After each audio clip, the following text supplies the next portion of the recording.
The anti-rotation press is sometimes called a Pallof Press. It's an exercise that I believe deserves a bigger presence in adult fitness training programs. To perform the exercise, you can use resistance tubing, or you can use a cable machine like I have here. Either work just as well. You're going to get into an athletic stance. You're going to bend at the ankles, knees, and hips. You're going to brace your abdominal muscles, grip the floor with your feet, hold this hand in a vertical position right in the middle. Inhale through your nose, exhale out, inhale back, exhale out, inhale back. You don't want anything to shift around and move. You want to stay tight, out and back, 10 to 15 repetitions.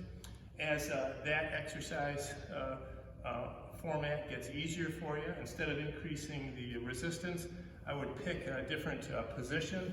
I like this half kneeling position. Your knee that's down is the one that's closest to the cable or the tubing. And again, inhale through your nose, exhale out and back, keeping everything below nice and stable as you move that resistance in and out and fight that rotational pull from the tubing or the cable. So that's the anti-rotation press. Give that a try and let me know how you do. Thanks for watching.